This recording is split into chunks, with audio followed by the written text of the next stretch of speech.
Hi friends, உலகின் ரொம்ப மர்மமான இடத்தில் எகிப்து முக்கியமானதாக இருக்குது. எகிப்து நாட்டின் பழமையான தொழில்நுட்பத்தை பற்றி கண்டிப்பாக நீங்கள் கேள்விப்பட்டிருப்பீங்க.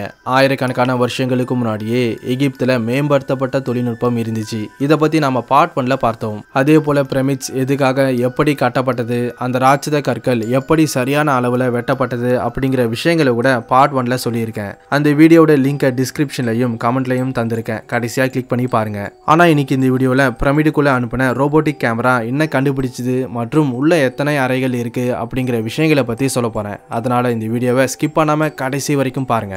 வீடியோக்குள்ள போறதுக்கு முன்னாடி ஒரு சின்ன வேண்டுகோள். நிறைய பேர் நம்ம சேனலை சப்ஸ்கிரைப் பண்ணி சப்போர்ட் பண்றீங்க, அதுக்காக ரொம்ப தேங்க்ஸ். ஆனா அதுல சில பேர் மட்டும் சப்ஸ்கிரைப் பண்ணாம நம்மளோட வீடியோஸை பார்த்துக்கிட்டு இருக்காங்க. ஒருவேளை உங்களில் யாராவது நம்ம சேனலை சப்ஸ்கிரைப் பண்ணாம இந்த வீடியோவை பார்த்துட்டு இருந்தீங்கன்னா இப்போவே சப்ஸ்கிரைப் பண்ணி அந்த நோட்டிஃபிகேஷன் பெல்லை ஆல்ல செட் பண்ணிடுங்க. ஏன்னா நீங்க பண்ற ஒரு சிம்பிளான சப்ஸ்கிரைப் எங்களோட வளர்ச்சிக்கு ரொம்ப ரொம்ப முக்கியம். இந்த வீடியோவுக்கு ஒரு 50,000 லைக்ஸ் வரும்னு எதிர்பார்க்குறேன். அதனால இந்த வீடியோ பிடிச்சிருந்தா மறக்காம லைக் பண்ணுங்க. சரி வாங்க, லேட் பண்ணாம லெட்ஸ் கெட் ஸ்டார்டட்.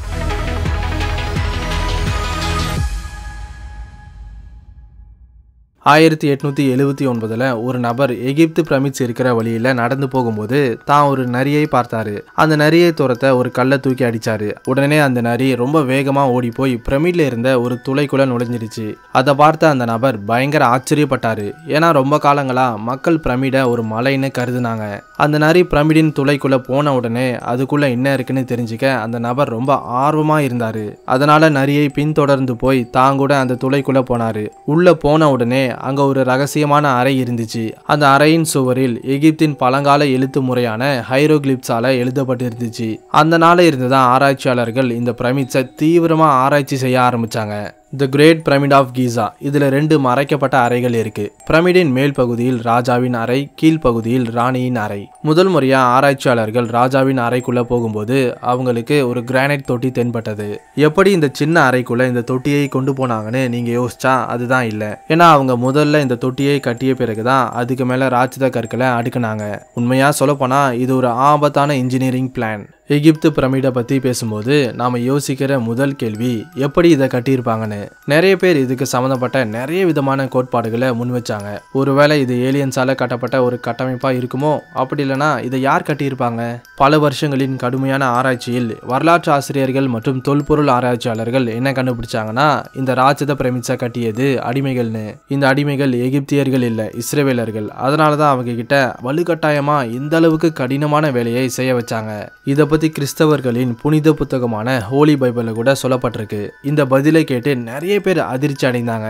உலகம் முழுவதும் இந்த ரகசியத்தை டீகோட் பண்ண முடியாம இதை ஏலியன்ஸ் தான் கட்டுனாங்கன்னு சொன்னாங்க. ஆனா பல வருஷங்களின் ஆராய்ச்சிக்கு அப்புறம் ஆராய்ச்சியாளர்களுக்கு சில ஆதாரங்கள் கிடைச்சது. ஆராய்ச்சியில் அவங்களுக்கு 4000 ஆண்டுகளுக்கு முன்னாடி பிரமிட் கட்டுமானத்துக்காக வேலை செஞ்ச தொழிலாளர்களின் எலும்புக்கூடுகள் கிடைச்சது.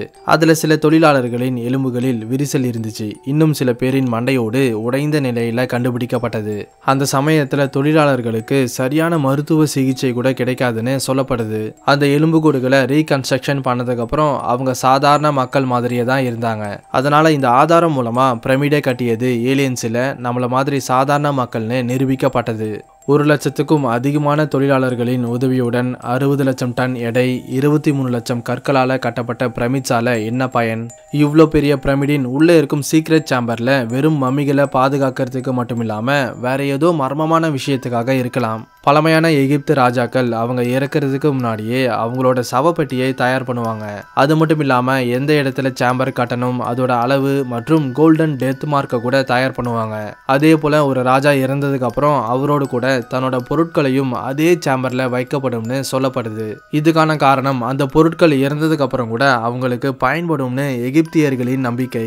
கடந்த 200 வருஷங்களில் இந்த வேலி ஆஃப் கிங்ஸ்ல இருந்து சுமார் 65க்கும் அதிகமான கல்லறைகள் கண்டுபிடிக்கப்பட்டது.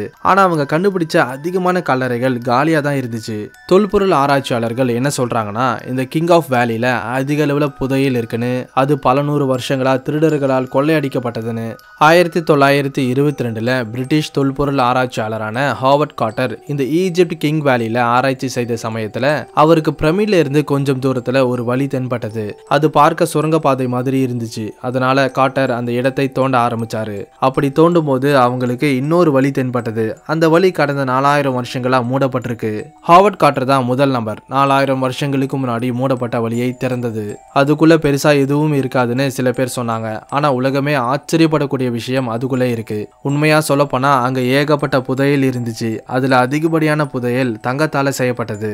அதே போல அந்த சேம்பர்ல இருந்த கோல்டு காஃபின்குள்ள ஒரு மம்மி பத்திரமாக பாதுகாக்கப்பட்டிருந்துச்சு. அந்த மம்மிக்கு மேல நிறைய தங்க நகைகள் கூட இருந்துச்சு. இன்னும் தெளிவா சொல்ல போனா அந்த சவப்பெட்டியின் மேல் பகுதி மட்டுமே 90 கிலோ தங்கத்தால செய்யப்பட்டது. அதே போல அந்த சேம்பரின் சுவரில் வரையப்பட்ட பெயிண்டிங் இப்போ கூட பிரகாசமா இருக்கு. சரி, இந்த கிங் ஆஃப் வேலியை பத்தி இன்னும் கொஞ்சம் டீட்டெயில்டா பார்ட் 3ல பார்க்கலாம். இப்போ மறுபடியும் பிரமிட்ஸை பத்தி பேசும்போது நிறைய ஆராய்ச்சியாளர்கள் பிரமிடின் சுரங்கப்பாதைகளை ஆராய்ச்சி பண்ணாங்க. ஆனா ராபர்ட் பவல் அப்படிங்கிற ஆராய்ச்சியாளர் ஏரியல் வியூல இருந்து எடுக்கப்பட்ட போட்டோவை பார்த்து இந்த 3 பிரமிடின் பொசிஷனை டீகோட் பண்ணாரு. இந்த 3 பிரமிட்ஸும் ரொம்ப கச்சிதமா காட்டப்பட்டிருக்கு. அந்த காலத்துல எகிப்தியர்கள் நட்சத்திரங்களை அதிகமா நம்புவாங்க. அதனாலதான் இந்த பிரமிட்ஸை ஓரியன்ஸ் பெல்ட்டின் நட்சத்திரங்களை அடிப்படையாக கொண்டு கட்டப்பட்டிருக்கு. இந்த 3 நட்சத்திரங்களின் அளவு எப்படி இருக்கோ அதே போல இந்த பிரமிட்ஸை கூட கட்டியிருக்காங்க. 1980ல இந்த கிரேட் பிரமிட் ஆஃப் கீசால ஒரு எக்ஸ்பெரிமெண்ட் பண்ணாங்க. அப்படி இந்த எக்ஸ்பெரிமெண்டின் ஒரு பாகமா அந்த முழு பிரமிடும் எக்ஸ்ரே எடுக்கப்பட்டது. அது மூலமா 2 சேம்பர்ஸ் கண்டுபிடிக்கப்பட்டது. அதாவது கிங்ஸ் சேம்பர் மற்றும் குயின்ஸ் சேம்பர். டாக்டர் ஜஹி அவாஸ் இந்த சேம்பர்ஸை எப்படியாவது ஆராய்ச்சி செய்ய முடிவு பண்ணாரு. அதுக்கப்புறம் 1993ல ஒரு ரோபோட்டிக் கேமராவை உள்ள அனுப்புனாங்க. 200 அடி தூரத்துல அந்த ரோபோட்டிக் கேமராவுக்கு முன்னாடி ஒரு சுவர் இருந்துச்சு. ஆனா ஏதாவது பண்ணி அந்த சுவருக்கு பின்னாடி என்ன இருக்குன்னு கண்டுபிடிக்க ஆராய்ச்சியாளர்கள் ரொம்ப ஆர்வமா இருந்தாங்க. அவங்க நினைச்சா அந்த சுவரை ரொம்ப சுலபமா உடைச்சிருக்க முடியும். ஆனா அதுக்கு எகிப்து அரசாங்கம் அனுமதி தரல. அதனால இன்னும் ஒரு 8 வருஷங்களுக்கு அப்புறம் இன்னொரு அட்வான்ஸ்டு ரோபோட்டிக் கேமராவை தயார் பண்ணாங்க. அதோட முன்பகுதியில் ட்ரில்லிங் பீட்டு கூட இருந்துச்சு. அந்த ட்ரில்லிங் மூலமா ஒரு சின்ன துளை உருவாக்கப்பட்டது. அதுக்கப்புறம் அந்த சின்ன துளை வழியா ஒரு கேமராவை உள்ள அனுப்புனாங்க. உள்ள போனதுக்கு அப்புறம் அங்க இன்னொரு சுவர் தென்பட்டது. கீழே சில ரத்த கரைகள் இருந்துச்சு. ஆனா உண்மையா சொல்ல போனா அது ரத்த கரைகள் இல்ல, அது ஏதோ ஒரு மொழியின் எழுத்துக்கள். ஆனா ஆராய்ச்சியாளர்களால அது எந்த மொழின்னு கண்டுபிடிக்க முடியல. டாக்டர் ஜஹி அவாஸ் என்ன நினைச்சாருன்னா இதுக்குள்ள வேற ஏதோ மர்மம் மறைஞ்சிருக்குன்னு. அதனாலதான் அவருக்கு அந்த அறைக்கு பின்னாடி என்ன இருக்குன்னு தெரிஞ்சுக்க ரொம்ப ஆர்வமா இருந்தாரு. கடந்த 4000 வருஷங்களா அந்த அறைக்குள்ள என்ன இருக்குன்னு யாருக்குமே தெரியாது. ஒருவேளை எதிர்காலத்துல எகிப்து அரசாங்கம் அந்த சுவரை உடைக்க அனுமதி தந்தா அந்த அறைக்குள்ள இன்னும் எந்த மாதிரியான மர்மம் மறைஞ்சிருக்குன்னு கண்டுபிடிக்க அதிக வாய்ப்பு இருக்கு. இந்த வீடியோக்கான பார்ட் 3யும் இருக்கு. அதுல ஹாவர்ட் கார்ட்டரின் கண்டுபிடிப்பு, அதே போல கிங்ஸ் வேலி மற்றும் அதுக்குள்ள இருந்த புதையல் எந்த ராஜாவுக்கு சொந்தமானது, அது மட்டும் இல்லாம சுவரில் இருக்கிற பெயிண்டிங்ஸ் எதை குறிக்குது மாதிரியான விஷயங்களை பத்தி பார்ட் 3ல பார்க்கலாம். கண்டிப்பா இந்த வீடியோ உங்களுக்கு ஒரு புது விஷயத்தை தெரிஞ்சுக்க உதவியா இருந்திருக்கும்னு நம்புறேன். இந்த வீடியோ பிடிச்சிருந்தா லைக் பண்ணுங்க, ஷேர் பண்ணுங்க. இந்த மாதிரி இன்னும் நிறைய வீடியோஸை பார்க்க நம்ம சேனலை சப்ஸ்கிரைப் பண்ணி அந்த பெல் ஐக்கனை கிளிக் பண்ணுங்க. மறுபடியும் அடுத்த வீடியோல சந்திக்கலாம். தேங்க்ஸ் ஃபார் வாட்சிங்.